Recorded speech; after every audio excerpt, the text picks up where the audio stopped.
good, whatever it is. I don't know. Welcome back to the All American Savage Show podcast. I am your host, John Burke, and we have in the studio today, totally, you hit me up, Jade Struck, Firearms Instructor, social media connoisseur, expert. She's out there just doing amazing things. And Jade, I don't think we've had her on the podcast. I mean, she's come in a few times. I don't think we actually had her on the podcast. Have we? Mm-mm. Oh, it's the first time for everything. Yeah. So you hit me up. You're in town for the NRA show, and then you're like, hey, I'm in Dallas. Let's go do drugs. It's like, fuck yeah, let's do it. Let's go to Shell Shock and grab some stuff. There we go. Yeah. So welcome. Thank you. Thank you for coming. Of course. Thanks for having me. How are things going in your life? Things are great. You know, working a lot, traveling, which is great.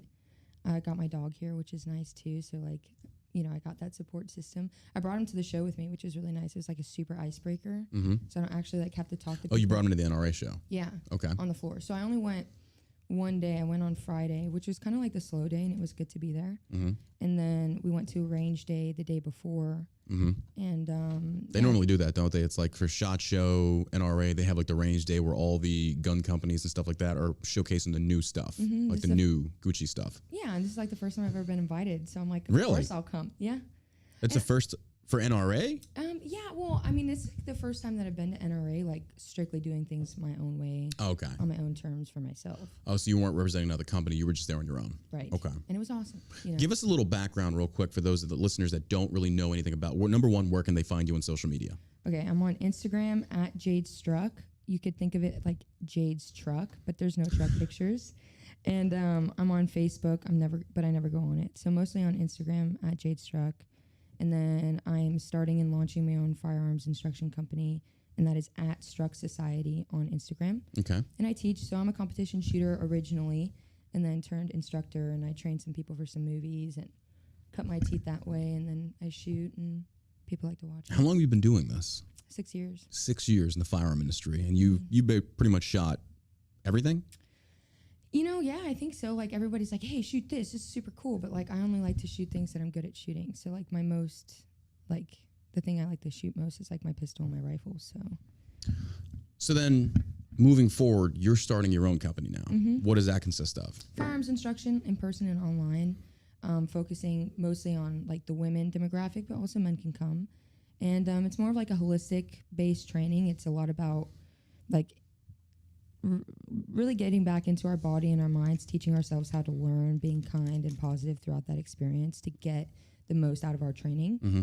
And so, like, for me, I teach and focus on fire or pistol and rifle fundamentals and techniques. So I take somebody that maybe hasn't shot a lot before, has shot but wants to get better, and I teach them everything that they need to know about becoming an actual shooter. I don't teach specifics about, like, in and around the vehicle. I will teach them self-defense stuff, but that too is like mind, body, spirit based. Right. Super cool.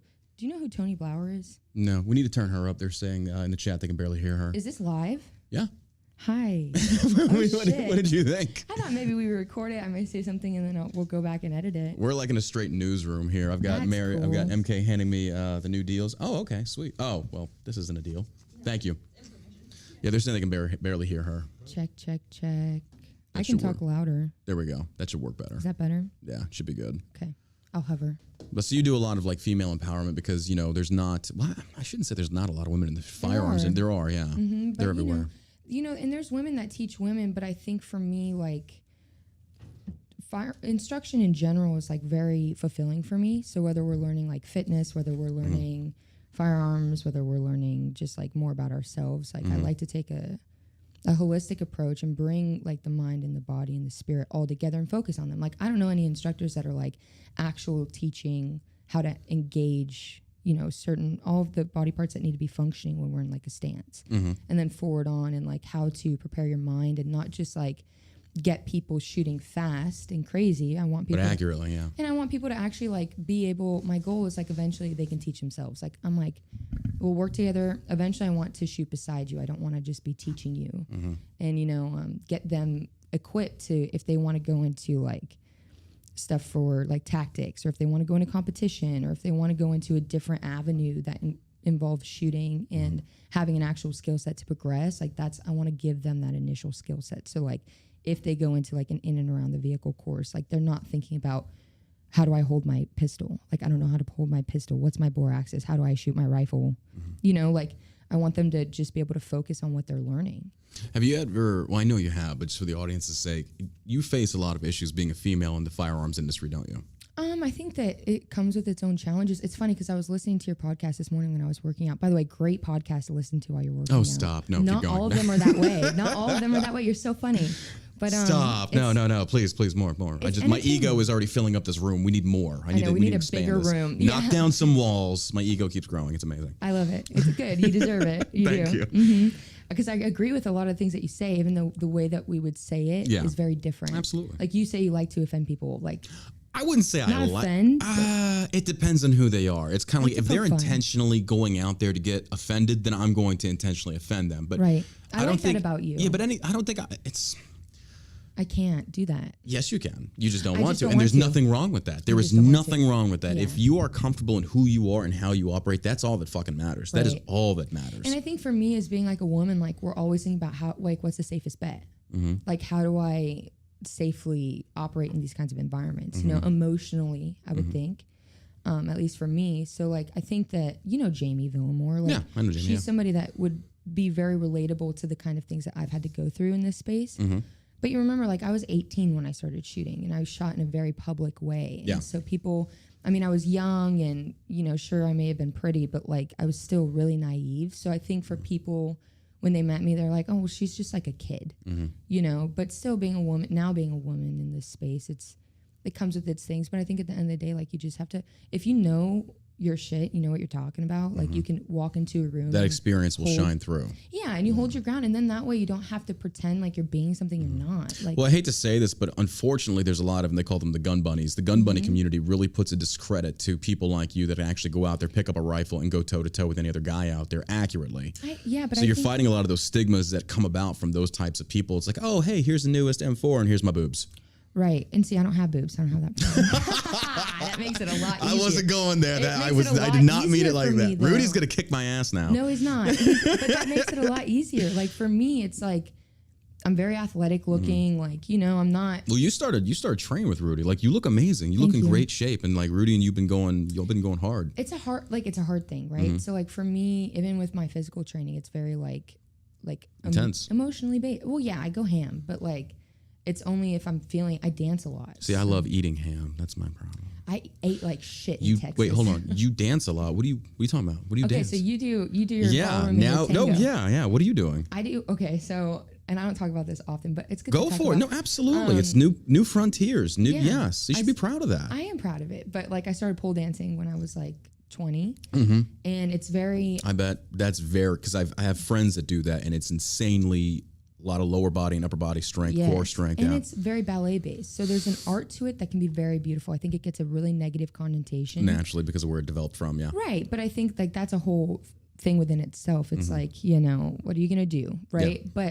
But so I don't love, I mean, I love the people that I dance with. So some of them are dancers, some of them are burlesque. Like the girls that I grew up dancing with, and when I say grew up, like when I started dancing in pole, like very welcoming. I've never been in like a really female-based environment. And because of shooting, it was always male. So it was the first time I was in like an only female environment. And if there were dudes, they were like gay, right? Yeah. So it was a very supportive, very like, nothing weird going on. It's nice, right? Where you have that kind of like unwavering support. It's the same with me in the course I go to. It's just it's a very tight knit community. They're very supportive. No one makes fun of anybody. That's nice to have, because I know in the shooting world it's probably not like that. No, but see, the thing is, it was something that was like for me. So like I would love to show my dancing, but it's not conducive with what I do. But it's a different side of you that it's good for people to see, because then Jade's not. Because I was thinking about this today, not you specifically, but I was talking about in general. When it comes to like the social media influencer world and stuff like that, there's a lot of people out there that are just very, they're not three-dimensional. They're very singular. And I think it's good to see someone that offers diversity of personality. Right. So it's like, look, Jade's not just shooting. She's doing this. She's doing that. Because I saw the same thing for me. It's like, look, I wanted to do this, and this, try new things. And that encourages other people to do the same. Right. So that's a good thing for you. That's great. And I don't know. I mean, I would show it off and say, hey, this is what I'm doing. Absolutely. And it's expressive, you know? Yeah. And so, like, when I don't feel like lifting, I'll just dance. And, like, my dancing is very athletic. So, naturally, it keeps me lean. It keeps me defined. But it's something that I can do, like, if I need to express myself and just move, like I believe movement is medicine. It doesn't matter how you're doing it. Yeah. So people get kind of caught up in this idea that like if you want to be healthy, you have to be like Rudy doing muscle ups every single day of your life. So Rudy's a fucking beast. He's 50. Yeah, he's 50. And he's in insanely good shape. And for those that don't know who Rudy Reyes is, he's a very prominent figure in the veteran influence space. He was in Generation Kill. And he's also done the new SAS show. He's on season 2, I believe. So he's for SAS Who Dares Wins UK. He is on season, I want to say 5 or 6. Oh, I'm sorry. Okay, so they brought him in later. Okay, and this is the first time that they're reintegrating, that they're actually integrating Americans in the show. Yeah, because SAS is British, but still, because Rudy was Force Recon Marines, right? Yeah. So he's really representing like America, and he's out there with his buddy Remy Adelecki, who's a former Navy SEAL, super sweet guy. But yeah, and Rudy's also my husband. Wait. Okay, so now we're on live stream. So I'm going to say this. Y'all got married? No, we didn't. So okay. I call him my husband. Okay. It's easy. Eventually we'll get married. I'm really not big on like the whole idea, but I know that I've never been married before, so that's like something that would be nice. But right now, I told him, I'm like, I don't want to plan a wedding. Like, we've got so much shit going on. I'm like, let's just like say we're married. Yeah. It's fine. We're going to get married. It's like, maybe it's like a little cart before the horse, but I don't give a shit because I don't want to plan a wedding right now. Live life by your standards. Fuck society. Do what you want. And this is fun. So yeah. So Rudy's my partner and partner in crime, BFF, super fun. So anyways, yeah, Rudy's 50 and he looks great, but he's been doing a lifetime of fitness. So he's also learning to balance. Like I had been at this event, Summer Strong, this last weekend, and they have wonderful coaches in like strength and conditioning. So like college athletic coaches and high school sports coaches and like pro football. And so there's like NFL coaches and NFL players and National Baseball League guys. And so there's like everybody in the top of the food chain of strength and conditioning goes to Sornex. And so we were there, and I just am by proxy birthed into Sornex family because of Rudy. Right. And one of the coaches had said in his seminar that we can't use, and this goes into the veteran space, like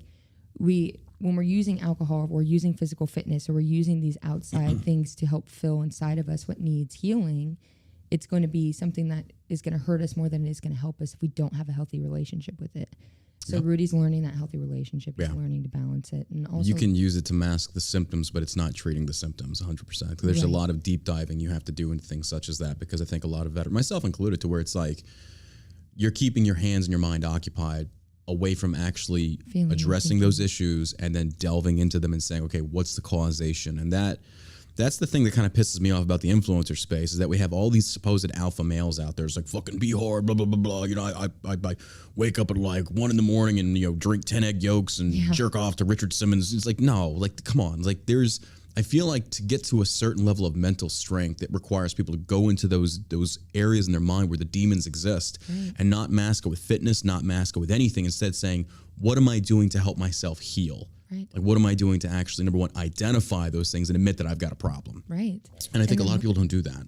Well, no, and also this brings up like therapy. Like when I got into really great shape is when I was so depressed. Like I was like, I need help. Yeah. And I got a therapist. And like the thing about it is I wasn't just depressed because of like a chemical imbalance, which I have ADHD and that was untreated. But it was because I wasn't dealing with things that have happened as trauma presents itself and leaves itself. It's kind of like that whole stereotypical like boy girl in a relationship, girl leaves him, boy goes to the gym, gets shredded, and everybody's like, oh, that's so awesome. It's like it is, but you're also still not addressing. Maybe, well, I don't know, maybe they are, maybe they're not, but it's just it's one of those like, don't use something else to mask what you're not wanting to deal with. Right. And so with therapy, like why it's so important is because like we're not really equipped, like we're not psychologists, we don't know how to work through our trauma and build a system that is going to work with us versus us trying to suppress who we really are. Like we're not cut out for this. We're just feeling what we're feeling. I like how you said that, suppress who we really are. And I think a lot of people don't know who they really are. And because in the military, I mean, you can attest this with Rudy, you're raised, especially in that environment, as alpha male, this, that, and the other. You're a meat eater. You're a fucking killer. All you're trained to do is just eat, fuck, drink, and kill. That's it. And then when you leave that, you're left with, what's my job? Who am I? Right. What am I supposed to do? And I feel like a lot of veterans can't leave that behind. And it's not that you have to, but it's like you got to keep going. You have to repurpose your purpose, right? Yeah. So it's like you've been given these skill sets, you've been given all of these tools in your toolbox, but they don't really fit into the mold that you are now having to reintegrate back into. Right. So how do we reframe our mind in terms of like what is the enemy, right? And then identifying like who we are within that and what's our purpose, right? Which is why I bring it back to the Lord is like, you know, there is a very clear battle between good and evil going on. And so if you're looking like with veterans, I'm like, listen, like if you're looking for a way to channel your anger and like you don't really understand like how that fits into your relationship with God. It's funny you say that. Why? The woman I'm talking to turned me on to a book called The Alchemist. If you haven't read it, you should. I'm on chapter 2 now, and it's really good. It's a very interesting book, but it is fundamentally religious based, but there's not so much of it that it kind of takes away from the story. Right. But yeah, yesterday was just one of those days to where it was kind of like reconnecting with God, to where it's like you start talking to him again. And it's like, I was raised to be very, I knew the fire and brimstone God. I didn't know the love, compassion, forgiving. I didn't know that aspect of it. So, I mean, I should have just been a Catholic. I mean, I should have just grabbed the whip and started like flaying myself. No, but that's the thing. I agree with you though. I think, a religious, because in the political spectrum, and what I normally do, it's always facts, logic, common sense. Well, then how do you bring in religion to that? Well, you can't. Well, how do you address spirit, right? So it's like, there's nothing provable. Well, is your intuition provable? Or is your intuition something that you can prove exists, or do you just feel it? Feel it, right. Right. It's like your instincts. Like, can you prove that they're there, or do you just feel them? Like, yes, you can prove instincts are present, but intuition it's a spirit, right? So it's, and also I think it's about reframing, like when it comes, I'm not religious. Like, I'm a Christian, but I don't go to church. And, you know, God bless the church and God bless Christians and God bless everybody. But at the end of the day, we all got fucking problems. You know what I mean? So just a we little got bit, big problems. Yeah, so, I agree. And they need addressing. And so for me, it's like when I talk about God, I'm talking about the God that I know when I'm sitting buck-ass naked in my kitchen, reading the the word of God with a cup of coffee, telling him that I'm a big fuck up and that I'm trying to get my shit together and like having a really personal relationship, you know, where when I talk to people, I'm like, listen, I don't push God on anybody, but I'm like, you know, your relationship with God is up for you to choose. Like your relationship with me is up for us to choose. Like we have relationships with our dogs and our friends and our environment. Like we're allowed to have a relationship. We don't need to get sucked into this idea that we have to put a box around it, somebody else's idea of what our relationship should look like. Yeah. Like I don't give a fuck. Like if you think that Rudy and I's relationship isn't what you think it should look like, I don't care because it's my relationship. Exactly. Like leave me alone. Do you feel like, because the one thing I've learned in past relationships is not putting it on social media anymore, because I learned from that, because it feels like when you put it on your social media, and you have a lot of followers, when you put it out there, you're bringing that person into their life because they watch you. And then when something goes wrong and there's a breakup or whatever, they're wanting to know. Right. They're wanting to know. Right. And to me, it's kind of like the thing that I've learned as of late is like those special kinds of relationships should be kept off of social media. This is me personally. I'm not projecting onto you. I'm hearing you. So for me, it's just one of those things I learned is like, don't put it out there, because all you're doing is inviting bad things into it. You're inviting people's opinions. You're inviting doubt. You're inviting all kinds of stuff to where it's like, if it's something special, if it's something that you genuinely love, you guard it and you protect it, and it stays between you. And that's just me. That's what I've learned as of late. But I mean, if it works for you. Well, and I think it comes down to like, I was never public with my exes, but then again, I like, you know, there wasn't really like, there wasn't a need for it because I wasn't going to be with them. But when I met Rudy, I was like, you know, this is somebody that is going to be my partner. Yeah, but he's also in the public eye. Yeah. That's a hard thing. That's a different thing, because he's also got a lot of followers, It's difficult because it's like he has his own public image. I have my own. Now we're blending them, and also we're growing. And I think that the thing about it is, like, I've got friends who have had relationships in the public eye, and like when they split, they feel like they don't owe anyone anything.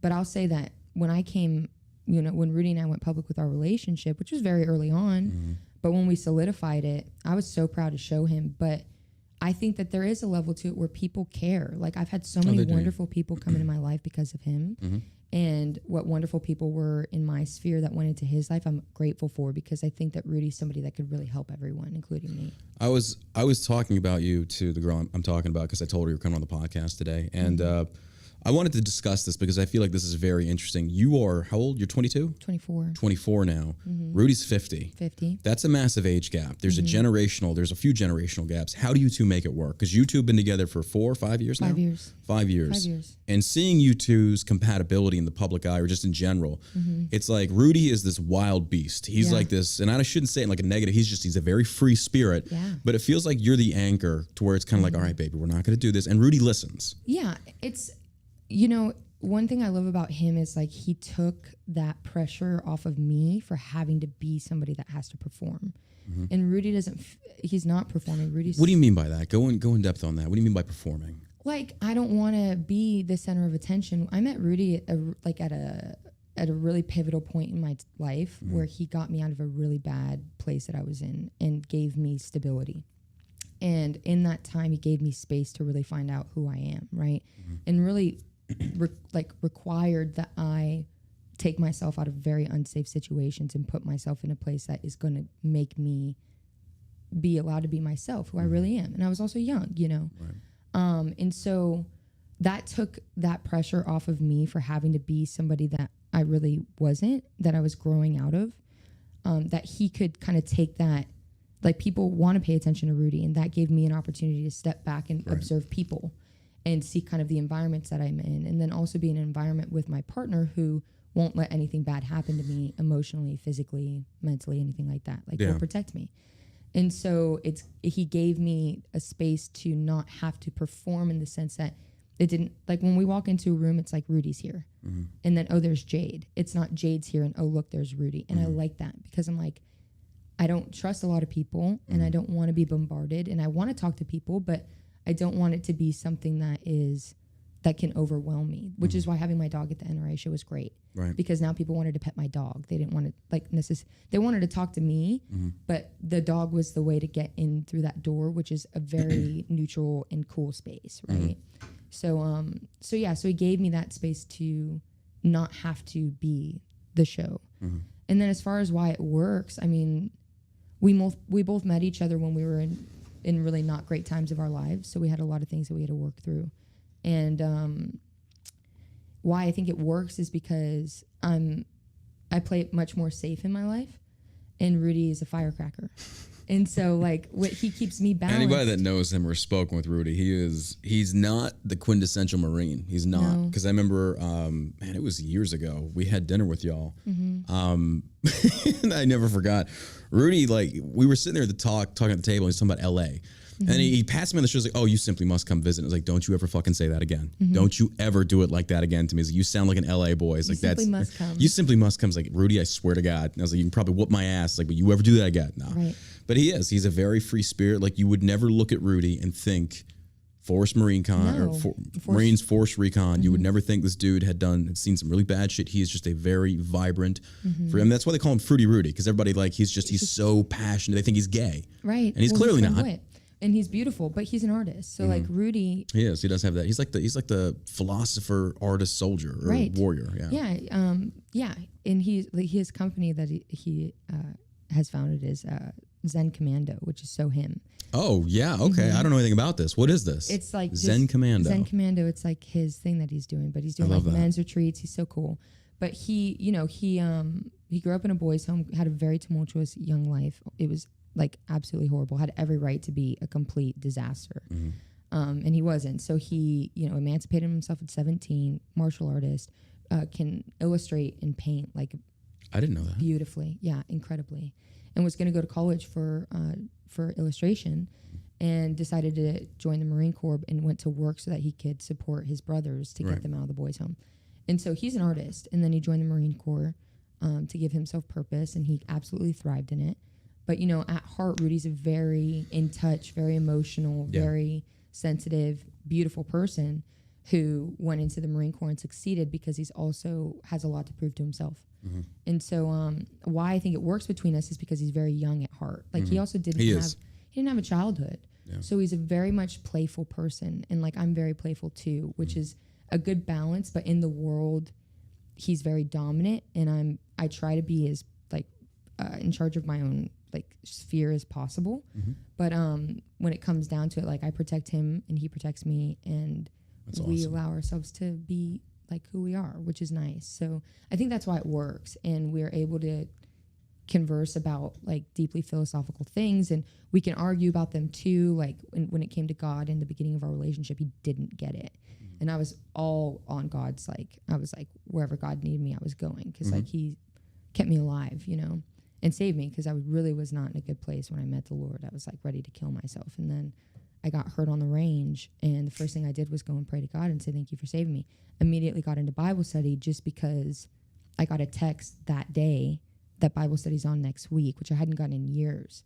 And then it was off to the races from there. I was in Bible study every week. Like an omen.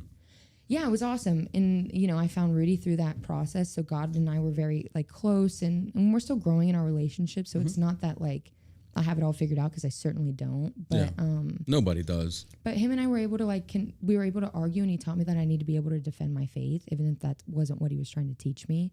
And I found that, you know, but it was a good thing, you know. So now I know the word, you know, I have strategy when it comes to defending God's honor. When you say when y'all fight, how do y'all fight?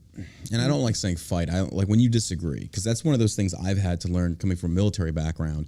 You don't get to just say this is how it's going to be. It's like it doesn't work that way. It's a compromise. Yeah, but how do you two make that work when you're actually trying to negotiate? So in the beginning, it was absolutely horrendous, right? Most people are, Then I started going to therapy, and we both started cleaning up our shit. And so now I think about things before I approach them, because I'm very impulsive by nature, having like ADHD, like snap. And it's not in like a bad way, but like if I have something on my mind, I have to get it out. But, you know, now I'm learning that like I can think about things. I have to reevaluate like what the situation really is, because also I'm a female and I'm young. So my hormones are like kind of all over. And so I have to discern, okay, is it hormonal or is it legitimate? And if it's legitimate, then let's look at the facts and look at the past and look at where we're at and look at Rudy as a whole. And then if that doesn't solve my problem, then I need to like formulate a question. And then if I need to ask myself, if he says yes or no to the answer of this, am I still going to be okay whether he gives me that answer? Because if he doesn't, then I'm not going to ask that question yet until I have the yes and no, and both are going to be fine. And then from there, we ask the question. And so he may get upset, but then I also know that he needs time. And depending on how like emotional the issue is, that time length varies. But then from there, you know, I've learned that like relationships it's a negotiation of like what you're willing to compromise and what you're not willing to. Like you walk into a business deal pre-qualified and your partner walks into it pre-qualified, and you guys look at your pre-qualifications. Okay, that works. This is my non-negotiables. These are my negotiables. Yes and no. Are these working? And I'm very analytical in things. I tend to be less emotional, and I tend to be a bit like I'll cut myself off from being overly emotional if I can't sort through it. But through it. I know what you meant. I mean what you know. You're good. But yeah, so at the end of the day, I think it comes down to making sure that we don't say anything that we're going to regret. So not. Yeah, I've had to learn that too. Yeah, especially in the heat of the moment, to where the issues I've ran into in a few relationships were identifying those negative toxic traits. As far as like I would say things that maybe I shouldn't have said or said them a different way. Right. But for me, it was identifying that and then saying like, look, if I say I need my space, give me my space, because I don't want to, in the heat of the moment, say something I know I'm going to regret, because that's just human. Like everybody, and this is the thing I hate about social media, we can lie to ourselves. We can project this toxic positivity. We're all human beings. We all get angry. We all get upset. We say stupid shit we don't mean in the heat of the moment. Yeah. Some of us are better than others. But for me, it was identifying that trait in myself and saying, okay, you got to stop doing this. But how? You can't just cut it off. So for me was step back from the situation, say, I just need some space. And it's not that I don't want to talk to you. I just need to allow my emotions to calm. And the problem I ran into is the counterparts would not do that. They would keep going. They want to talk now. And at that point in my mind, it's like, now it's your fault. I am telling you what I need so we can continue this conversation later. And it's not like me trying to just push it off. It's me saying, I just don't want to allow myself to get to that level. Because there are some topics of discussions that we get very heated about. It's very near and dear to our hearts, but that's good. So y'all do that, or what do you? Yeah, he needs it. He needs it a lot. And I think what I've learned, being the recipient of that need of time and not wanting to give it, is learning how to self-soothe, right? So it's Self-soothe. I like that. self-soothe. Got my dog, he's got to self-soothe sometimes. Like, I don't want to play all the time. Like, leave me the fuck alone. You know, when you're fighting, you're like, I need some time. And so being a female or somebody that needs an answer now, you know, knowing that he's going to come back, right? So understanding, like, if you guys are in a new relationship, maybe saying like, hey, listen, like, I'm not going to leave the relationship. You see, that I'm glad you said that, because that is a massive one that I projected onto other people that I'm still dealing with. As far as if we get into a fight, it's like, well, this is it. We're done. Versus someone saying, no, we're committed to each other. It's like, we're not fighting each other. We're fighting for each other. Right. And to find someone that has that mental maturity of saying, we can be knocked down, drag out, fighting, cats screaming, I'm not leaving you. We're going to get through this. So that takes a lot of trust. Yeah. And it takes also knowing, like, do you have abandonment issues? Yes, which I do. Yeah. And if you do, then you have to remember that at the end of the day, like, you're going to be okay no matter what. But also that if this person loves you, they're not going to leave you. And knowing that they love you, otherwise you would not be arguing about this. And I tell Rudy this all the time. Well, not all the time, but if we ever get into it and it comes about, I'm like, listen, like, if I didn't care, then I would not be here conversing with you. I would literally let you think whatever you want to think, and I wouldn't care because I have other motives. Like, I care about you as a person. Like, I'm not leaving. Yeah. I'm not gonna, you know, and I care, so I want to get through this together, whatever that looks like whether it's a freaking mess or whether it plays out well, like, whatever, we're gonna figure it out. So understanding, like, if you have abandonment issues, if it's on you and you assume that if you're going to leave all the time, then just reassuring yourself of like, listen, like, I'm not going to leave. And if it is an option that you can opt out, then okay, maybe that's an option. But like for Rudy and I, I'm like, it's not an option. Yeah. And this is the thing, is we've gotten to points where it's like, should we end this? And the way that those conversations go are very different than fighting in the heat of the moment. It's, I sit down and I say, do we need to call this quits? And not in that I hate using those kinds of words, but it's like, do we need to really separate? Because if we do, like, I need to have a sit down conversation like this. The way that I don't end things abruptly. Right. I don't also end things and then come back to them. So like, I will end them and they will be done and it will be done forever. That's something, having them get to know that about you, right? That's a hard one right there, because I think there's a lot of people out there, myself included, that you kind of think about like, oh, I ended this, like, was that the right move? And then you date a little while, it's like, you know, there was comfort in that, but then you have to, like, I've learned that I had to write a list down from previous relationships. Like, this is why it ended. This is why you weren't happy. These are the emotional needs that were not being met, yada, yada, yada. So it's kind of like in the veteran space, I call them fondness flashbacks. It's like, oh, I missed the Army. It's like, no, you don't. I was like, you got out for a reason. Right. You forget the reasons and you look at the positive, but you forget like the recall formations. Right. And it's okay to miss things, right? Like, I miss friends all the time where I'm like, I really love them as a person. I just know that they're not good for me. And so you can love them. Like, I thought from a distance. I thought about if I was going to see one of my old friends at this show, I would still smile at her. You know, because there's still a part of me that absolutely adores her, but also there's a part of me that knows I can't. I think that was the first time I met you. Was it SHOT Show or no NRA? I forget. Years ago. It was years ago. It was with that group. You know what I'm talking about? Yeah. We'll get into that. But that's the first time I met you, and it was a few of the other people as well. But yeah. And it happens. You know, shit happens. So it's also giving yourself permission to like say, hey, not me. Not have normal things. Yeah. You know, like, what are we judging all of this? Like, what book spells out clearly what our relationship should look like? I think it's just a matter of learning and experience, but I also think that the metric that social media users put out there, for example, Uvalde, what's going on with that? Everybody is suddenly, or the school shooting, everybody's suddenly an armchair quarterback. Everyone knows how the officer should have performed. Everyone knows. It's kind of like, you don't know shit. Right.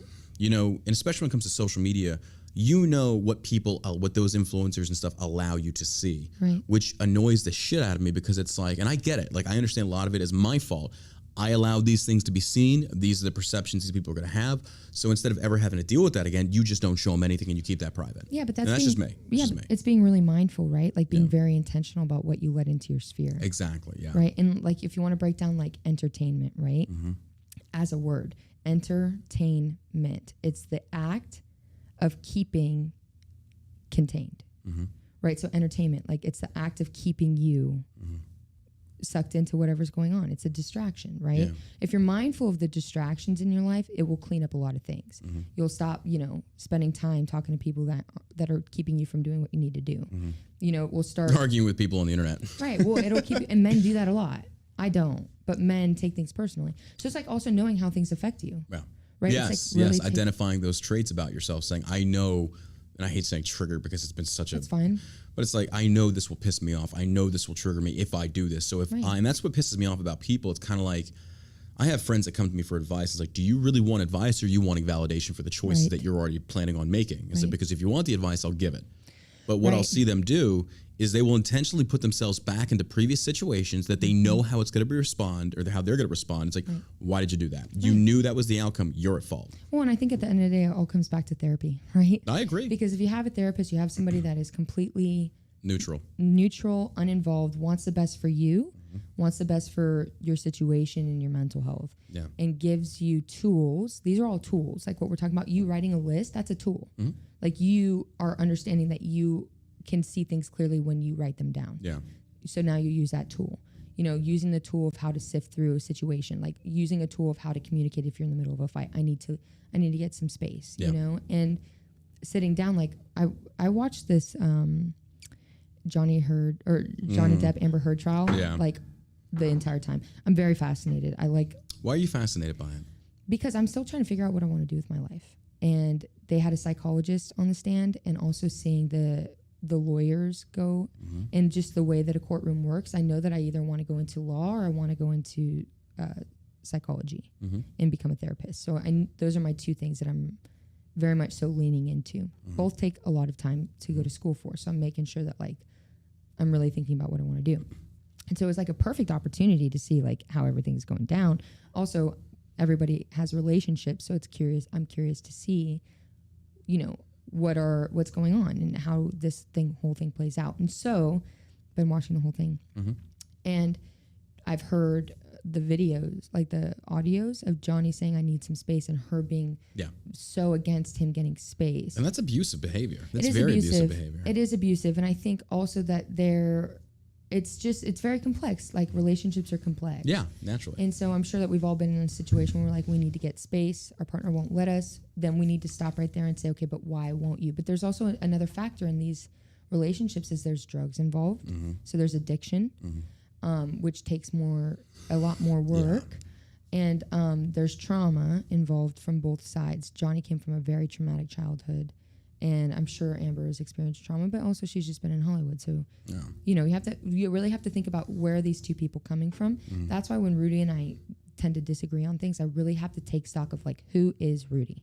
Where does he come from? See it from his perspective, which is very difficult to do because it means you have to put yours aside for a few minutes. Because it's a very good point that you made there as far as why do they think this way? Well, let me look at it through their eyes. Right. And then you can have a deeper understanding. It doesn't mean you have to agree with them, but you can at least understand where they're coming from. And that's a very difficult thing to do. And what they're dealing with, right? Yes. And like what we're all especially what they're dealing with. Yes. Very well said. And then understanding like where do we sync up, right? Because we both have trust issues. We both have abandonment issues. The way that they present themselves are different. So finding like a common ground. And the fact that you told each other that, because I think in the dating world in general, when you hit that point, like here's the messed up part. When you start that process, you start that journey of self-discovery, which I started like a year ago to where it's, or maybe 2, I forget what it was, to where you start having a more cognizant approach to how you are, looking at the history of my actions, saying, I fucked up a lot. I did that wrong. I fucked up in that relationship. This is what I did wrong. And it's not in the sense of trying to like show off, but it's in the sense of I need to fix myself. Like I have some very toxic things about myself. But once you identify those things, when you meet someone new and you express that, number one, that's an amazing thing to do in a sense of saying, I am being transparent with you. But I've had a few dates where I would do that. And it's like, look, this is who I am. This is what I'm dealing with. If you want transparency, here's transparency. Right. But it's not me saying, this is what I have. It's saying, this is what I'm working on. And I've had women just run. Right. Like, it's like, nope, not dealing with that. And I understand that. I get that. But it takes a special breed to say, fair enough, because here's what I'm working on. Right. And I don't need you to fix it. I'm working on it, but I need you to know this. Right. It takes humility. Yeah. Right. But I think also knowing for you specific, like you as well, because just the way that you express it is like you're very hard on yourself. Like you're just looking at what are the things that need fixing. Yeah. I think also being very much so open about the things that you are, right? Yeah. Like, so for me, like. But that walks a fine line between arrogance, though. No, it is an understanding of strength versus weakness, and also making weaknesses your strength. Mm-hmm. So like, I know for me, I'm very high in agreeableness. I detest confrontation. Right. So I know that I am a yes person. I know that if it goes unchecked, that is to my detriment. However, I am a very loving person and caring and kind person.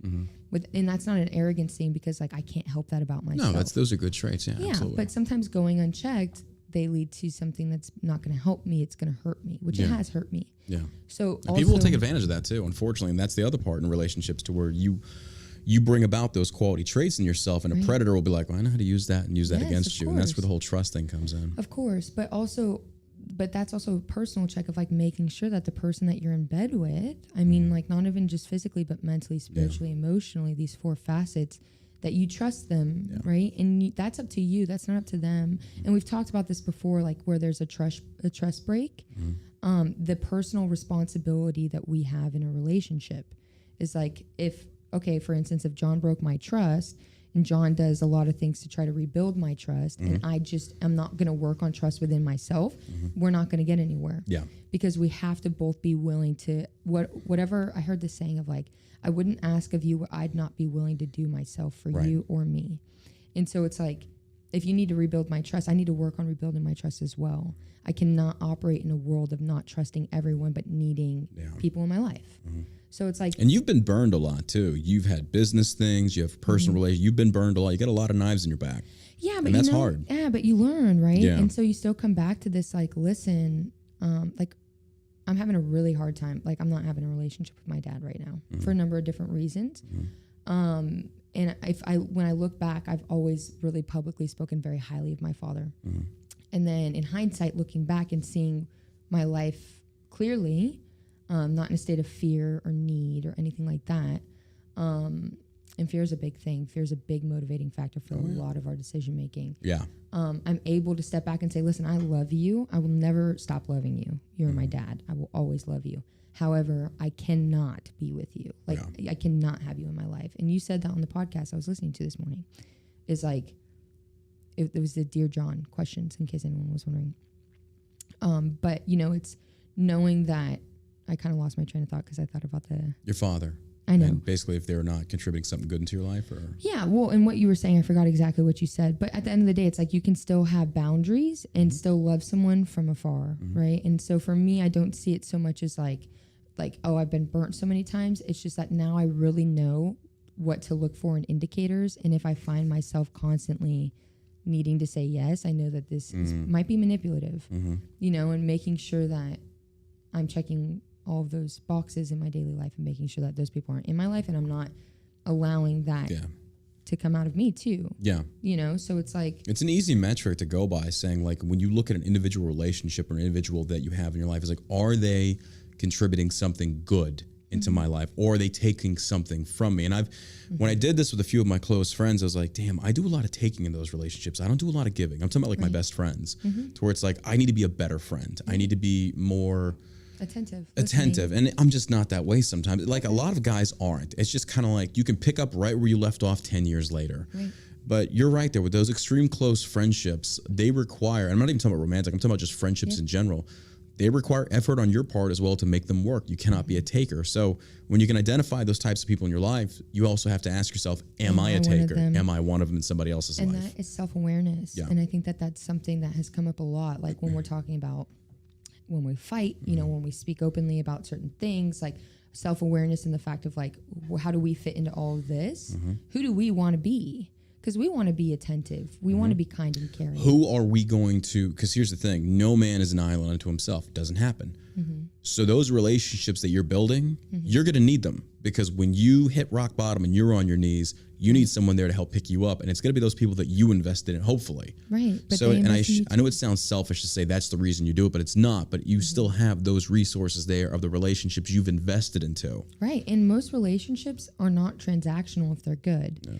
So it's like, we forget how important it is to listen. We Yes, forget active listening, yeah. And we also forget how important it is that when somebody is lost, to give them sound advice or say, I'm not capable of doing it. Yeah. But it comes into like radical honesty with yourself. Radical honesty, I like that. And people will say it's like rude. Like I've been told recently that I'm far too honest. Fuck that.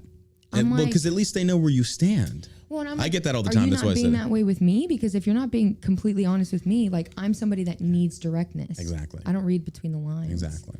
And like it may come off as me, and I'll apologize. Like I have a girlfriend of mine that I absolutely love. Her name's Paige too. That lady that wrote into you this morning was Paige. That wrote into me. On Dear John. On your okay. page. Okay.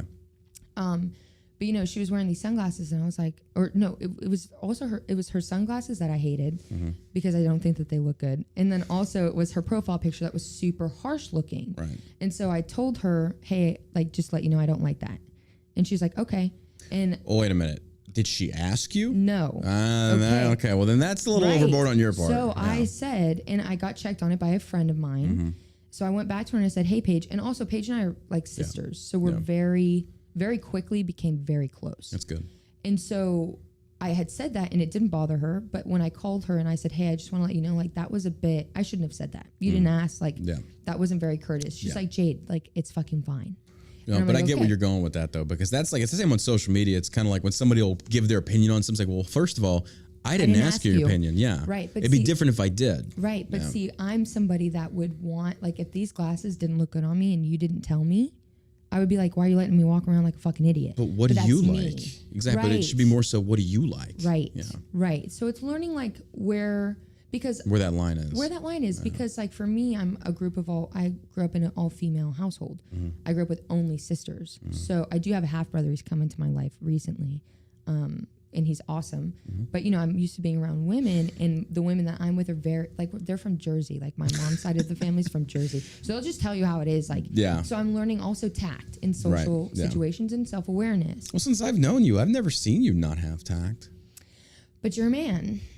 Okay, fair enough. So it's different between women. It is. Okay. And I work a lot with men, and I also know that there's certain things that men don't care about. Like, and with men, I'm like, I don't care. Like, I would care more about what my best friend looks like than what you look like. Like, John, like, you're wearing a red t-shirt. Looks great on you. Like, you're a dude, you're wearing a red t-shirt. Yeah.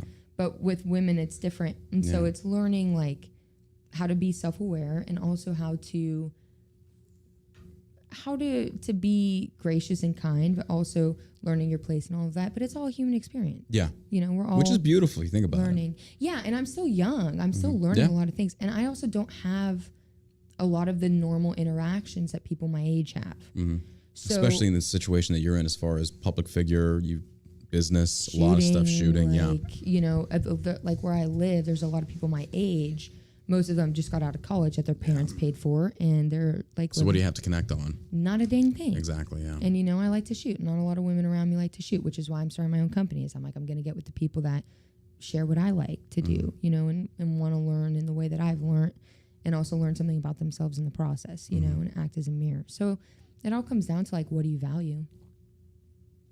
I want to talk about the NRA. Okay. You went to the NRA show that was just this weekend in Houston, and in light of the Uvalde shootings, there was protesters there. There was a lot of people that pulled out of the show. I think Lee Greenwood, some performers, said they weren't going. A few congressmen said they're not going to attend now. Yeah. What was that experience like? What was the feelings there? So, well, I went into it from so I'll tell you from my point of view, because that's the only thing I know, right? So I went into it from, perspective, I'm starting my own company. I'm going with my manager. I've not been to the NRA show in a long time. I love the NRA show. Do I like the NRA? No, not necessarily at all. No. And coming from a business perspective, me being a firearms instructor. It doesn't matter, One thing that bothers me, though, is like from purely where I stand in terms of being an instructor, it's like our entire credentials as firearms instructors based off of the NRA's firearm instructor certification. It's actually really like a strenuous process. They don't just hand those things out. No, and the thing about it is, though, if you have the time and the money to do it and you want to be a firearms instructor, you can go and randomly become one. And I don't think, like, I've met so many people. I've worked with one recently, a wonderful woman that I'm friends with, and she's amazing, but she is certified to conceal carry, and when I worked with her on the range, she was not comfortable holding her pistol. and this is very common. Really? It's very common. Oh. Yes. Maybe not from where we're standing because we are industry professionals, right? I wouldn't say we, I'd say you. Okay, but you're in the same industry. I was just a as me. grunt. Okay. but you're this end goes that way. But you're around real legitimized people. Like you're around me, Rudy, Chris Pirano. You're around all these. I love Chris. Yeah, Chris is a good dude. He's amazing. He's a good dude. But you're around very qualified people, right? We hung out at Texas Range Day. Those are all incredibly qualified people. Yeah. But to go to teach a woman to hold a fire, because I was teaching her pistol fundamentals and technique, as I always do, but she's fully licensed to conceal carry, and she doesn't have a medical plan. She doesn't have a stop the bleed kit in her car. She does not know how to carry her pistol confidently. She did not know how to actually carry it safely, so she carried it with the safety on and nothing in the trigger. So I'm like, so you're going to fumble around with your safety, then you're going to rack it in the case of an emergency. I'm like, it's too late. So the fundamentals and techniques aren't there, and you're licensing people to conceal carry. Jesus. Not to mention the NRA is licensing the people that taught her to teach other people. And this is the product of their instruction. I did not know that. So my personal, problem with it, and that they're not the only one, but industry standard across the board is like NRA certification. Yeah. Right? Why do I have to be legitimized as a firearms instructor, which I would say I'm in the top 10%, which, I'm not trying to be arrogant at all, because if I was, I would say I'm in the top 3%. Okay. Okay. And so if I'm there, right. But I have to have this credential that a bunch of other people have that they don't have nearly the experience or the ability to teach that I do. Why is that the standard? Yeah. So I have my own issues personally with the NRA and their role in my industry. However, so we went there. I was there to see my people. I was there to see the consumers and to see the companies and to be a part of it. And I went to the range day. It was great. Went to the day of the show.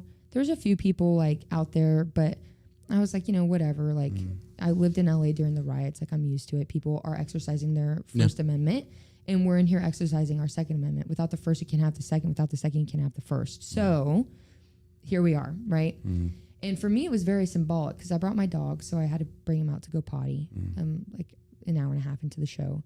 We went out there, and there was like over 1,000 protesters, and then there was tons of cops. And it was absolutely atrocious in terms of like, I don't believe personally in speaking to people the way that these people decided to speak to each other. However, there's no violence going on. First Amendment right, go for it.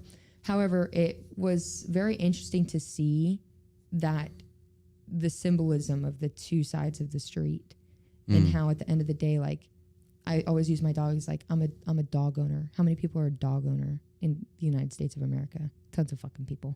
You and I have common ground. Like the people over there, they didn't shout at me. I had my fucking dog. They're like, yeah, whatever. Like she got her dog. And then you have people leaving from the NRA to go into the parking garage and they're like doing all this shit and they're like, yeah, ha, ha. And it's arrogance. And then you have the other side screaming at them. Yeah. And at the end of the day, I'm like, are we barbaric? Like, are we not living in 2002 where we have all of these things? I wish I could agree with you on that one, but it feels like the divide has gotten further because I was to the point where it's like, we should try and find common ground. Right. But we live in an age now to where it just broke today that Justin Trudeau in Canada is trying to pass a bill to where there are no more firearm sales. Biden and the rest of them with Uvalde, instantly a mass shooting occurs. And then instantly ban AR-15s, ban handguns, ban all this stuff. And it's like, I don't think you people understand that when you go this route, like with Democrats, the easiest way to try and, I shouldn't say reason, but it's like under the Trump administration, you did not like him. You viewed him as an authoritarian figure. And most of them will say, yes, fuck that guy, piece of shit. It's like, okay, fair enough. But what if Trump tried to install measures that went against your constitutional rights? Forget the second. Let's say freedom of speech. And he said, you're no longer be allowed to do this. What would you say to that? You'd be pissed off.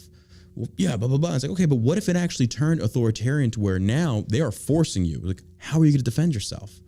And then that little light bulb goes on, but a lot of them still deny it because of a political bias. Right. And they are so wrapped up in that identity. It's like, you don't seem to understand. And I hate saying this, but with freedom, with guns comes bad things. That sucks. No one's condoning it. We're all against it.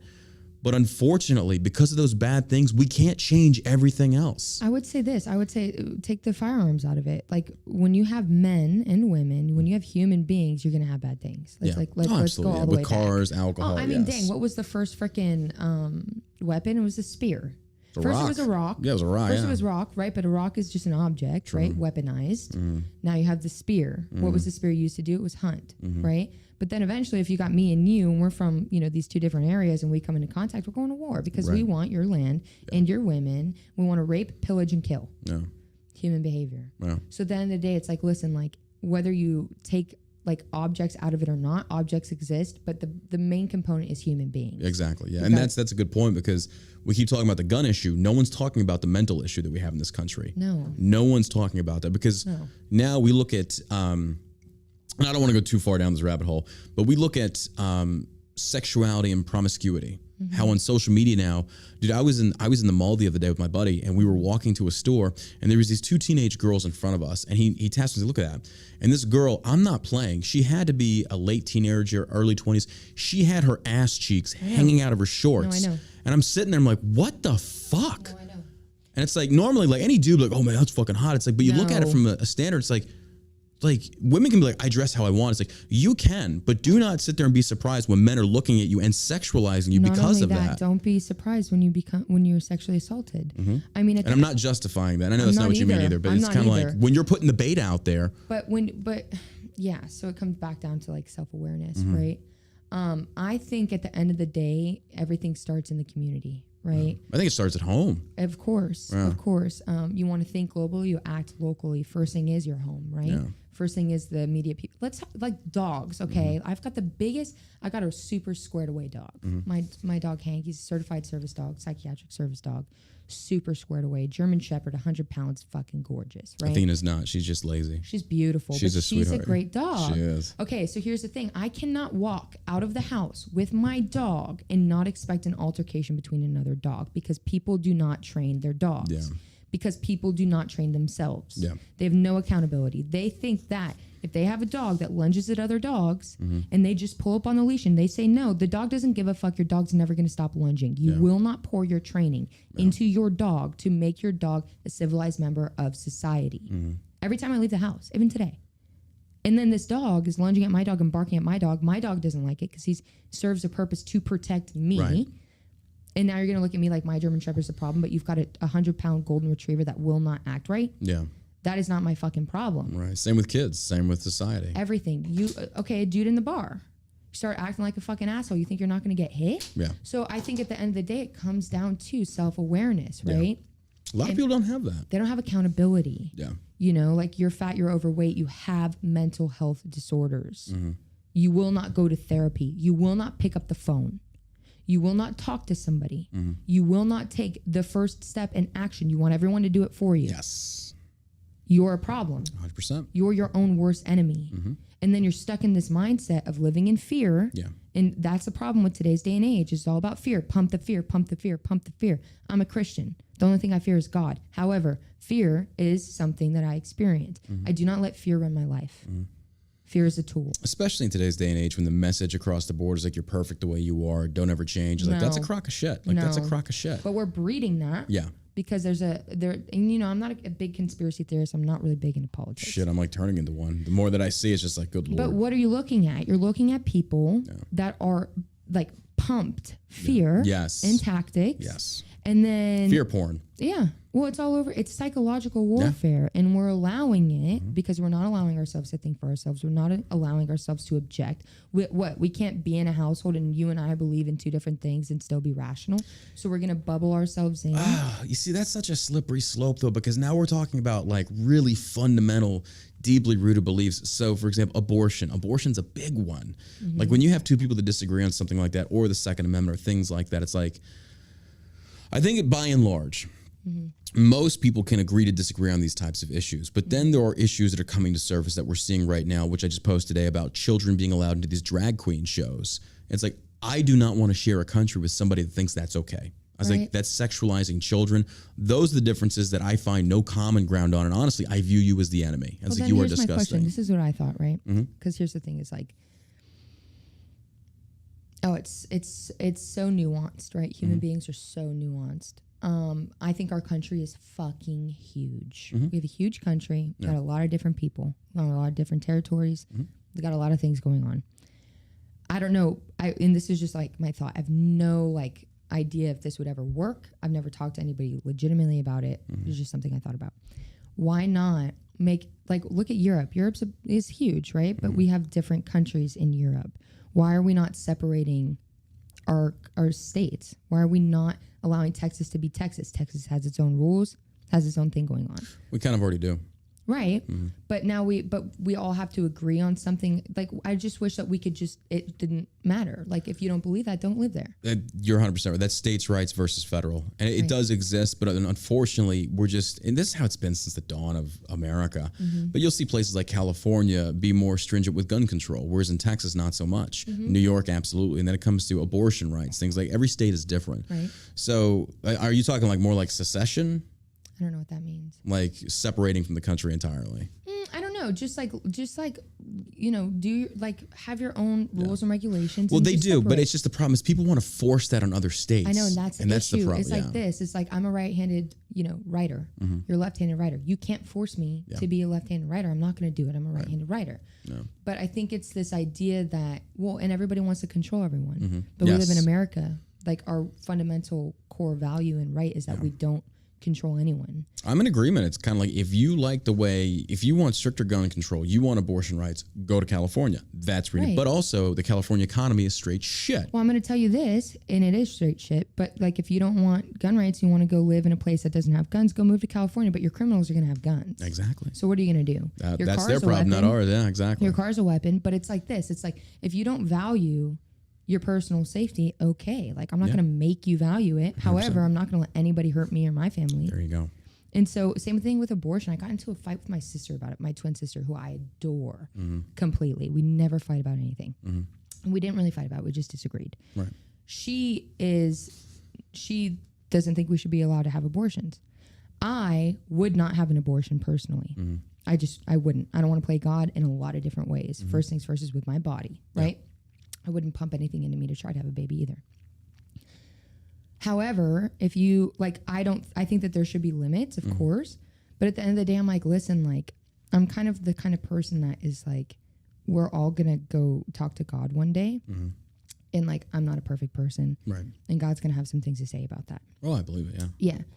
Yeah. What God has to say to me is nobody's business. And I don't care what he has to say about anybody else. Like, so at the end of the day, I'm always thinking about what's happening after this. I see your aspect on that, and normally I would agree because I think in other... it's not logical. It's just like spirit. I'm just No, I see what you're saying there. Excuse me. I think in other circumstances, for example, the Second Amendment, it's like if you don't want to carry a gun, don't carry a gun. That's fine. But when it comes to abortion rights, though, and things such as that, it's like that's another human being. And I don't want to spend a lot of time on that topic because we can go down a very long discussion on this. We're talking about ethics and morals and values. Yeah. At the end of the day, and this is how I frame it, it's like my ethics, morals, and value system should be just yours as long as they don't infringe on somebody else. A criminal's not going to have it. Like, there's nothing I can teach him or say to him that is going to change what he believes in. Yeah. Like, I can't do it. And I don't want to do it because I got fucking things to do with my life. You know what I mean? I got shit to do. First thing is stay alive. And so it's like you can't instill ethics and morals into somebody who does not possess them. They could change one day and say, you know what, I want to be a completely different person. But that's choice. We all have free will. Right. Like, that's our God-given right. I agree. So it's like, let them have their free will. However, if your free will in any way is going to somehow come in and affect like my personal safety and my family's safety, like, you can fuck off. Yeah. No way. Exactly. So I'm like, I believe in your right to do whatever you want to do. I don't care what you do in the bedroom. It's none of my business. Just don't involve children. I don't want to pay for it. Right. Yes. Well, and it comes back, and it's like we all have these very, very powerful beliefs, but it's a belief. I think that there's definitely things that are right and wrong, but at the end of the day, like, we're Americans, we're allowed to choose what we believe in. And that's like the scary thing, but that's why at the end of the day, like, you prepare mentally, emotionally, spiritually, and physically. That's why I'm always in shape. I think a lot of it is also to do with the fact of if like guns are killing people in schools and stuff like that. And I get where Democrats come from on that. It's like, I get their passion. I understand how they feel. We feel the same way. It's just that Republicans get because I had a friend of mine that I've had him on the show, or I debated him a few times, and he was tweeting out some things like Republicans don't give a crap about those kids. Like, dude, well, like, come on, man. That's so wrong. That is right. And he knows what he's doing. Yeah. That's what they were saying at this rally thing, whatever. And I was like, you could not be more wrong, because the thing about it is, you're sitting here protesting people who believe in the Lord, who fear the Lord, people who believe in their family and have ethics and morals in their family. Yeah. Like, we're human beings. Like, that is the most atrocious thing. However, there's solutions to it, but we're too busy worrying about other fucking shit. Like, we're sending $40 billion to Ukraine. Yeah. And my buddy ran the numbers. If we hired and employed former veterans, right? You want to talk about solving two problems, two birds with one stone? And this has been brought up time and time again, but you hire veterans, you repurpose them, you give them the tools. The VA needs to reassess itself and get these guys actual tools. Yeah. Therapy, why is it not on the billet? Give it, like, make it readily available and have, because it doesn't make money. Right. Yeah. But quit with the fucking drugs. That's why the only people who help veterans are veterans and their families. I agree. So it's like, we have to, the community. That's why Shell Shock's done so well. Because like, people trying the CBD and the Delta 8 at the time. Yeah. In the Kratom. Totally promo here. In the Kratom. Kratom, In the Kratom. Yeah. But it's just one of those things that's non-addictive. It's affordable. And that's why it's kind of like, fuck the VA. Right. Because we have people like hit us up and it's like, I was on opioids. I was on this. Because the VA doesn't give a shit. Band-Aids. They don't. Band-Aids. Yes. Band-Aids. Yeah. We're not going to address the root. Because they sent so many of us to war, and you come back and then you're going to treat them with opioids. Like, no, a lot of them need therapy. They need ways to be taught on how to deal with this. They need time and space. And the military does not do that. No. Not a very good job at it. And the VA certainly doesn't. The VA is just like, you go in there, you're treated like you're a prisoner. I mean, prisoners probably get treated better in certain circumstances. Yes. And they say, well, here, in order to fix the traumatic experience you had, take this. Take this opioid that's addictive. It's going to turn you into a walking zombie. It's a nightmare. And then you wind up blowing your fucking brains out because it exacerbates the issues. And then at the end of the day, like, where's your life? You know what I mean? It's like, was it worth it? Was it worth fighting for this country? Like, no, it wasn't. Right. It wasn't. Like, because, you know, they promise us, it's like, if you go in, you get fucked up, we're going to take care of you. And you get out, it's like, you're not taking care of them. No.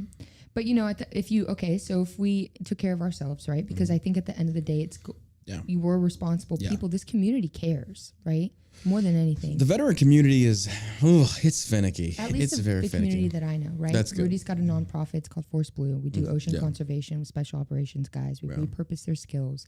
Instead of going on the defense, or on the offense, we're now on defense. We're trying to protect the ocean, trying to protect ourselves and give ourselves community, right? But let's just say for this hypothetical situation, we sent $40 billion to Ukraine to fight a war that we have no business in. War is imminent. It will be prevalent until the end of time. I agree. If we would have, you know, instead of getting distracted in then this fear bullshit, if we would have just, if we could employ veterans, right? Even like law enforcement officers that had to quit because they got injured, right? But they have a skill set, repurpose their skill set, give them $70,000 a year salary, and put them into schools, get some dogs involved, give them a fucking dog. They love dogs, right? And they Unfortunately, Democrats look at it as like Chuck Schumer. They literally tried doing something very similar last week, and Chuck Schumer out of New York shot it down, saying, no, we don't need more guns in school. It's like, and it's absolutely ridiculous. So it's like Republicans are trying to do something. Not even, it's just people are trying to do something. Democrats are shooting it down, no pun intended. It's like we saying, hey, single point of entry, a guard there, whatever the case might be. Get a fucking dog. Doors are locked. It's like, so unfortunately, they're not being very pragmatic about this is the situation we are facing. They don't care, though. Exactly. They're looking for divide. And at the end of the day, they're looking to take away our shit. And I think it's a divide because we're not having these conversations that need to occur on the public spectrum. For example, with Fauci and COVID. No, he wouldn't debate anybody. He refused to. And the doctors that disagreed, he would never address. They were censored. They wanted to control the narrative. And it's like, even if Fauci had been wrong, but he debated and he put himself out there, I would have had 10 times more respect for him. But we are not having conversations anymore because like one person, do you know who Bill Maher is? Mm-hmm. He's actually coming around towards like, holy shit, like this guy, it's not that I agree with him. He's at least having those difficult discussions. Like this is what we need. Right. But they don't want to showcase that. Tulsi Gabbard, who's a beautiful friend of mine. I absolutely love her. Veteran, Army veteran, maybe not special operations. No, she was in, I know Tulsi. She's a good person. Awesome. She's so great. I don't know like what brought that about because she's like an old school moderate Democrat. Like she's not a progressive. She's moderate. And they hate her. So if she it fought the doesn't- establishment 100%. Yeah. yeah, and if it doesn't go with their narrative, then they don't want you. They're gonna ostracize 100%. It's horrible. But what do? I say at the end of the day, like instead of doom and gloom, we take personal responsibility for our household and our that doesn't community. happen. That doesn't happen. And it's like, but it starts within you, right? Yeah. So if you're overweight and you're depressed and you're not an active member of your family, well, then go get help. Start agree. getting some therapy. Start moving. Grab your kids. Grab your dog. Go on a walk, and just start moving your foot. My acting coach used to say, like, I think Morgan Freeman said something like, when you fall down, if you can at least wiggle your toe, then you can go. But like just start wiggling your toe. Make that first step. And then like, at the end of the day, we just prepare, right? We be prepared and we do the best that we can. And we try to have really good, fulfilling relationships. And we spend time having good conversations and eating and breaking bread and enjoying our lives until, something comes up, and things come up all the time. I forgot what that was like because the tango crew I'm with, a lot of them are Persian from Iran. So we did a little birthday thing this weekend, and they took me out with a few of our friends that we danced with to an escape room. That was fun. And then we went and had dinner. And then in Persian culture, it's kind of like you're going to have chai. You're going to have, they're very polite. They're very, it's like they bring out the fruit. Even after you just ate, it's like and then they serve you. Right. And it kind of feels a little weird because like I can get it myself. It's like, oh, no, you're my guest. Right. But we'd sat there for like 2 hours just talking about everything. Nothing like too controversial, but good times, good good fellowship. It's like, fuck, I miss this. Like I miss this to where it's not fucking Biden, fucking Trump. It's like, you talk about good things. Right. And it's like, wow, this is very... Like, and then I was proud of myself because yesterday I went to the gym in the morning and I was like, I'm going to take time for myself today, put the phone down. Yes. I know I'm addicted to my phone. I know I am. And I've identified that about myself because with social media and shit like that, I've got to do some changes in my life to where it's like, this is not the life I want to live. Right. I'm too angry. I have just too much negativity being fed to me by this fucking thing. Right. And we only have one life to live. And it's not that you should turn a blind eye to what's going on, but everything in moderation. Right. And that's one thing I've learned. So I took a nice hot shower, put on some comfy fat clothes, and then I sat in my nice comfy chair that I have not sat in a very long time. I made some CBD tea. And then I started reading The Alchemist. And then I found myself kind of just nodding off a little bit. It's like, I'm going to take a nap. And then I woke up and I was like, I feel good. Yes. Like, I feel good. Like, wow. Like, it's just something so small. And then go spend some time with friends and fellowship. It's like, I need more of this. Yes. Like, I need more of this. Like, this negativity is like, fuck. And I know that I feed into it with the political spectrum. But it's like, you've got to take care of yourself first and then have that balance, because that right there, I know would also affect relationships. Right.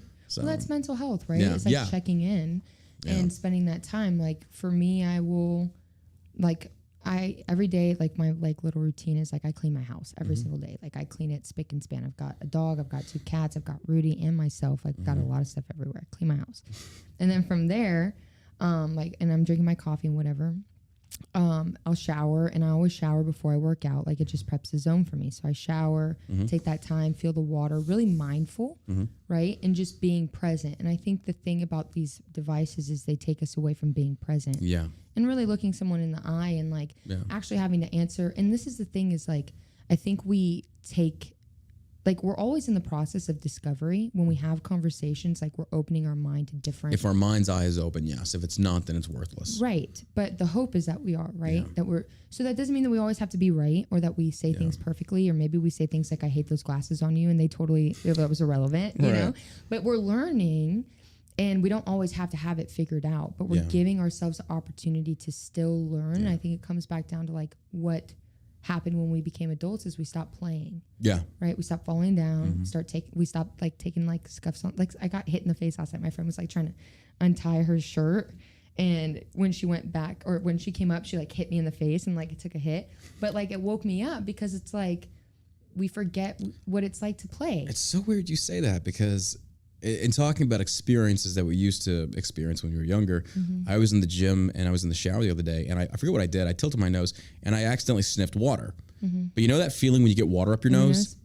I was like, and I don't know why I thought about it. I was like, I have not experienced that in a very long time. Right. But that experience in my mind was associated with playing, going out there and having fun in water. And it was just like, wow, something so minor that I never would have thought about. Memories. Just a certain little thing had that memory association with good times. Right. And then it's you have like an how many boost. Yeah. Well, I wouldn't say that. It was more like fuck that hurts, but it reminds me of good times. Right. But it's then like you have that cash in the back of your head that you just like withdraw from. Yeah. You know what I mean? And like that's why like I'm so passionate about instruction is I'm like, if you are willing to learn something new, you're putting yourself in a very uncomfortable environment. You are 100% right. Mm-hmm. You are 100% right. And then we're learning, like when we were kids and we'd walk into like high school, the first day of high school, we're like, what the hell is going on? Yeah.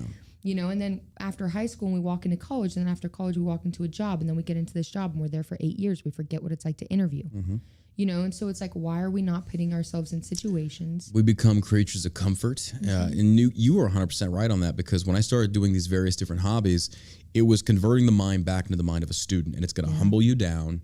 It's going to keep you young. Exactly. And it also makes you feel proud of the accomplishment, because it's like, we don't, I'm speaking for myself here. It's like, I'm not accomplishing things anymore. Right. I'm not seeing physical things. Like for me, I'm very physical. I'm kinesthetic. I like hands-on. Mm-hmm. I do not like, and I'm not knocking it, but I cannot sit down and read an entire novel in a day. Yeah. Like I forget that Ty Lopez dude was like, I read one book a day. I was like, well, you must not have you have a lot of time on your hands, because I don't. Right. But it's the act of saying, oh wow, like I can look at where I was 6 months ago and look where I'm now. It's like, I see improvement. Like that's, I like that. That's a good feeling. Yeah. And I feel like when we wake up and we do our 9 to 5, we become very comfortable in that, because there's no challenging, there's no fear, there's no going out into the unknown, because in the unknown we create these monsters in our head of saying it's going to be this bad, and it's just like, but once you go out there, you're going to realize those monsters don't exist because you created them. Right. And that's like being mindful of your thoughts, right? So it's like really doing this self-assessment all the time. Yeah. And then also when we go to learn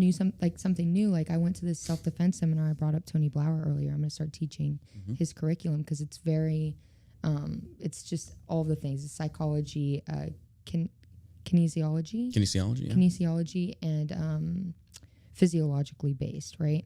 So it's super rad. But I went into this class, and I don't think I've ever heard anybody said rad before in a very long time. Yeah, I like it's so that. cool. Well done. We're bringing it back. Rad. Yeah, rad. I went in there, and it was like I was a student for the first time, and I felt kind of nervous. But then I was like, this is fun. Like, I don't know something new, how this is going to happen. And like, oh, I'm embarrassed because I'm not doing it well. But how fun is that? Because like, why are we going into it thinking that we have to be the best at it? That's so unrealistic. So we're setting ourselves up for failure. Yeah, it's realistic expectations and not going, oh, you're 100%. Because there was this girl I danced with, and man, I saw it in her eyes. She was like her third time in class. And for those that don't know, like Argentinian tango, and I did not know this, is the hardest dance to learn. I didn't know that. They said everything else is a little bit easier, or it's very repetitious. This girl was on her third class, and they were teaching her a decent move, and she was beating herself up to the point where when she was dancing, I told her, you need to stop. I was like, you're doing this to enjoy this. Right now, I can see it in your eyes. You don't enjoy it. Right. Stop being so hypercritical. And then I pulled my coach aside. I was like, I think there's trauma there. I was like, I think there's something there, a hard father figure. I don't know. But when I see somebody doing it to that level, there is something that brings about that mindset of like, oh, I didn't get it right the first time. It's like, first of all, you're a perfectionist. That's going to bring you nothing but unhappiness. Right. And that's what I'm learning, right? So we talked about earlier, like I took a break from like media and all that shit. And what I've learned from it is like, one of the great things about me is that I really have a very clear vision of how I want things to be. And it's different, and it's like I'm very strict about it, but that's also like the worst part about me is because I'm so hyper focused on how I want things to look. Good luck with those plans you're making. It's never gonna happen. I know, right? So it's like also I think it all comes back to like control, right? Same thing with very well said. We do not like not being in control, right? But that's actually a beautiful thing in that, and also the realization is that we're never in control. Fuck no, we're not even in control of our own emotions. Like we have emotions, we let them control us. So like we're these control freaks who have no control. So we're like drug addicts. It's the perception of having control. I mean, I think we have control in certain areas, and we work on having better control over the things that we can't, like our emotions. Right, but I think do we have it? Or is it ever really obtained? No, it's not. Because we have to constantly work on it. Yeah, true. It's just different levels of control, I guess. Right, or it's your perception of what control really is. And I think that when we lose this idea that we control everything, and instead of the thought process of like life is happening to us and we don't get to choose, it's the thought process of I am happening to the world. I choose my choice consciously. Right. And I am aware of the fact that I'm choosing a choice, so I'm going to choose it with intention. And then once that intentional choice is made, like the fun of it is like, okay, well, what's going to come Exactly. next? It's the training your mind to be okay with not being in control. It's kind of like, in my mind, I don't know why, I just picture being in a little boat on a nice river. It's like, okay, could you do that without oars? Like, could you enjoy that because you have no control? Or you train yourself to say, look, there's no white water. It's safe. Be okay with not being in control. You're going in the right direction. Enjoy the ride. And that's one thing that Alchemist book talked about. And I thought it was I loved it because he talked about this. I'm not giving anything away, but it was this shepherd boy who went to visit a palace, and the guy in there, and the shepherd boy was like, I wanted to talk to you about, ask some questions about this treasure I'm looking for. And the guy's like, I don't have time for that right now. So, but in the meantime, I want you to go walk around my palace and go look at it and see how much you appreciate it. But while you're doing it, here's a spoon with a few drops of oil in it. Don't spill it. And the boy's like, okay. And he walks around the palace, and for 2 hours, he comes back later, and he's like, so what do you think of the palace? And the boy's like, I was focused on the thing. He's like, okay, this time, focus on it again. Don't worry about the oil. The boy goes out, and he spills the oil, but he notices the gardens, this, that, and the other. The trees, the birds. Yeah, exactly. And then he goes back to the guy, and he's like, what'd you think? He's like, I thought it was beautiful. He's like, but where's the oil? He's like, well, I spilled it. He's like, there's the problem. You have to learn balance. Right. There has to be balance. It's not saying be so hedonistic towards like fuck bills, fuck whatever. It doesn't work that way, but you have balance. And I feel like that's what I'm kind of working on now is figuring out that balance and enjoying not being in control in certain aspects. Yeah, of course. Well, that's like life, like the great pursuit, right? But it's also what I love about this kick that you've been on recently is like finding things that you want to try and like being inquisitive and like dancing. Like I would have never thought that you would get into like tango, but you're into it. There was a whole thing, and I know Rudy can attest to this, but it's just the way we grew up. Rudy is an artist. Like, and you can see that about him. You can see that about you. It's like when you look at the background, you would never expect that. But in the veteran community, especially because that's where I come from, there is so much depth that I feel like a lot of veterans are closing off intentionally. And this is why this bullshit of the alpha male just annoys the fuck out, because I feel like that is killing so many dreams out there. Because if we look at historical examples of the alpha male, it's like you look at the Spartans, you look at the Greeks, you look at these prominent, very militaristic societies that they indulged in the arts. They indulged in these things, and it had that balance. But in today's society, we've got to be fucking. No. It's just so annoying to me. It's like, you've got to do this to be like, this is what constitutes being an alpha. It's like, you do realize by trying to live up to this title, that's beta. Right. Alphas don't give a fuck. They just exist. They enjoy their lives. And you know that they can flip that switch and go asshole, or they can be compassionate and loving. Because there's a few pages that I follow, and I'm sorry for dominating the conversation, but this is a very passionate thing for me. Yeah. It's just that they say men can't be effeminate. It's like, no, there's a balance. Right. And being effeminate does not mean being a woman, but it means being in touch with your emotions to when that woman that brings wonderful things into your life, who is very vulnerable, who is very sensitive, you can connect with her. Right. She does not connect with masculinity, and she shouldn't. To have that good yin and yang balance, she shouldn't. But you have to come together and have that mutual connection to where put the armor down and be a human being for her. Right.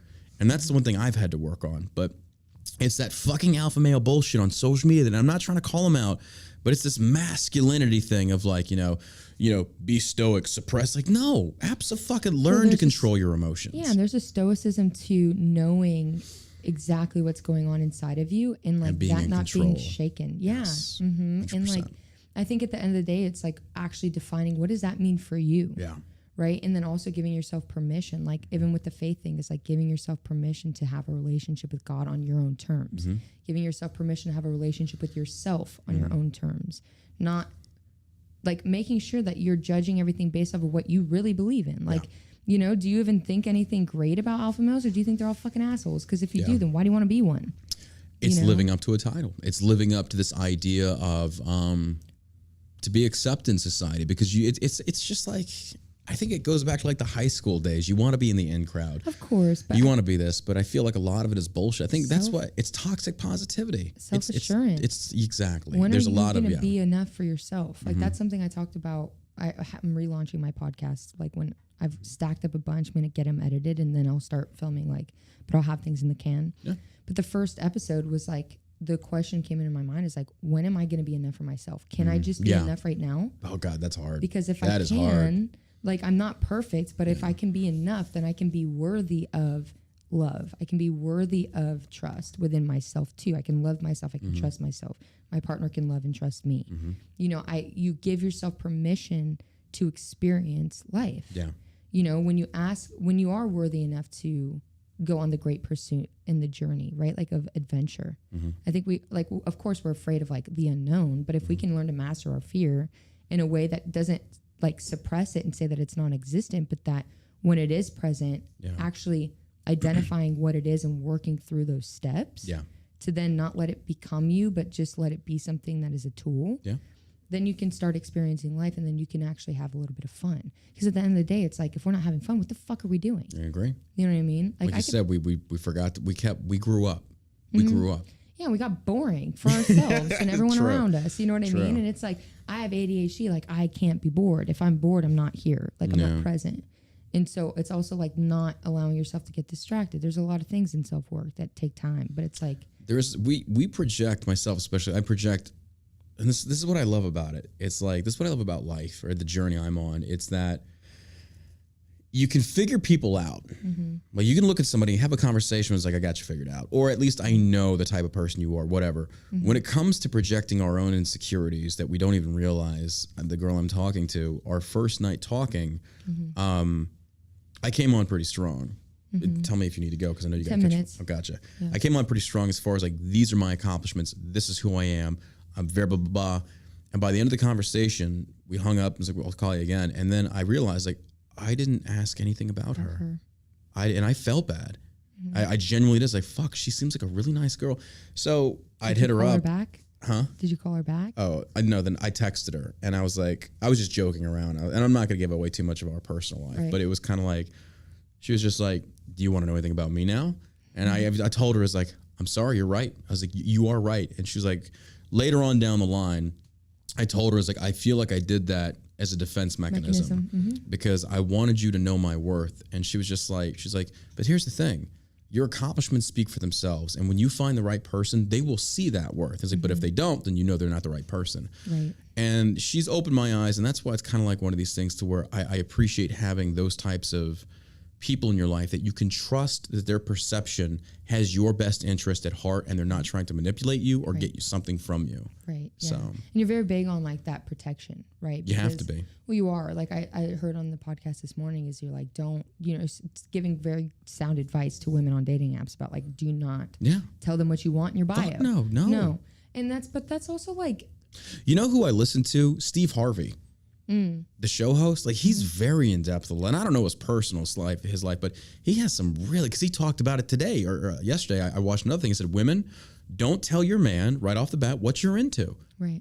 Don't give him everything. It's like, and it's not a sense of like you keep him in suspense, but it's like make him figure it out about you. Right? Because if you tell them what you want, they're going to give it to you instantly. Right? As they probably, and it makes sense. But instead, make them figure out the puzzle that is you. And it's not a sense of playing games.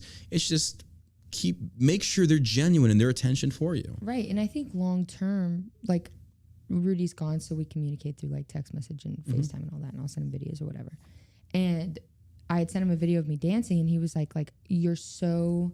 He was like fascinating. He's like, you're so fascinating. Like I still have so much to learn about you. That's awesome. And I think, thank you. I think it's what's cool about it is it's like, well, I have an intention of staying with this man for the rest of my life, right? I hope to God like that there's still things that I'm discovering about myself, let alone him discovering about me.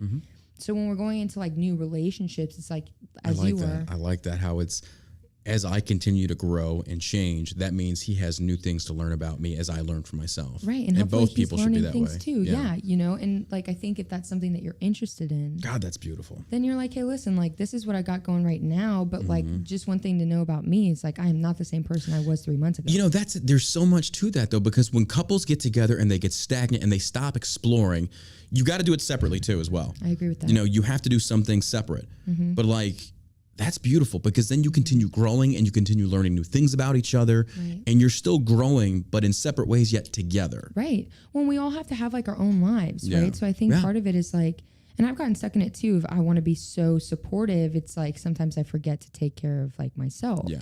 And so it's like learning mindfulness about like what it is that you need and spatial awareness of like, you know, how you're operating. It's like this person, you should have your own life. Your partner should have their own life. You should have a life together. Yeah. But you should also have, you don't always have to agree on everything. You don't have to have the same school of thought. Yeah. It's almost healthier if you don't. Yeah, because that way you have some counterbalance to your opinions. 100%. Yeah, and you should scuffle a little bit. You should have opposing disagreements, and that way you learn how to fight. Right. Well, and also that it keeps it interesting, and like you're constantly learning, and that it's like always going to be something that you're both invested in is the growth of the other. Yeah. And each other in the process. Yeah. And that's why like. And it doesn't need to be by any certain kind of standard. Like you're dancing, you should be allowed to dance on your own. But then also like if your wife wants to learn and she like kind of wants to like kind of get funny, she could go and do it on her own time. Oh, I'm going to the gym, I'm going to go dance. And then one day she grabs you and dances with you in the kitchen. That's true. She's better at dancing than you are, And so it's like keeping it fun for yourself and your partner and your life and trying new things and like. Don't stop growing. Don't stop exploring. Yeah, be experimenting. Yeah. Yeah, and like. What do you want? And also know, like, if you live in America, like, you can go and become anything you want to do. 100%. As long as you're a good person and it's not breaking the law. So it's like, if you want to go be America's Next Top Tango Dancer, like... Then go do it. Go do it. If you want to be a pole dancer in pole dancing competition, you could do that. If you want to be a great shooter, you can do it. But that comes back to belief system. Do you believe in yourself? Yeah. Do you believe that you possess the skills? Do I believe in my ability to learn? And if you don't feel like you do you understand that you can learn? Yeah. But you have to be willing to try. I feel it's kind of like that shark metaphor. Like if you stop swimming, you're going to drown to death. Yep. So like get out there. Well, where can they find you out on social media again? I'm on Instagram at Jade Struck, and then at Struck Society is my shooting based page and my instruction stuff. And then I'm starting YouTube soon. My podcast will be out. Right now it's just like... What's going to be the name of it? Of YouTube. Of your new podcast. My podcast, Milk and Honey Podcast. Milk, that's right, yeah. It's on Spotify. Spotify is sucking these days. I'll talk to you after this about I can hook you up as far as showing you what I use to get the stuff out there. Cool. So yeah, but thank you for coming on the show today. Totally, you just texted me this morning. Like, I'm in town. I was like, fucking come on the show. Yeah, thanks for having me. So absolutely, thank you for this fun. great conversation. Yeah. I appreciate it. You're very insightful for being so young. So it'll be interesting to see where you're at 10 years from now. I'm excited to see where I'm going to be at next month. Because I'm like trying to go home and like get my shit together in a really great way. But like at the same time, I'm excited to see like at the end of the year where we're both at. Yeah. Hopefully in better spots. Yeah. Oh, we'll always be in new ponds. New ponds. Yep. Swimming. Yep. Thanks for everything. All right. There you have everyone. It. This episode is brought to you by shellshockcbd.com. A big thank you for Jade for coming on the show. And make sure you check us out on SoundCloud, Spotify, iTunes, or wherever podcasts are at.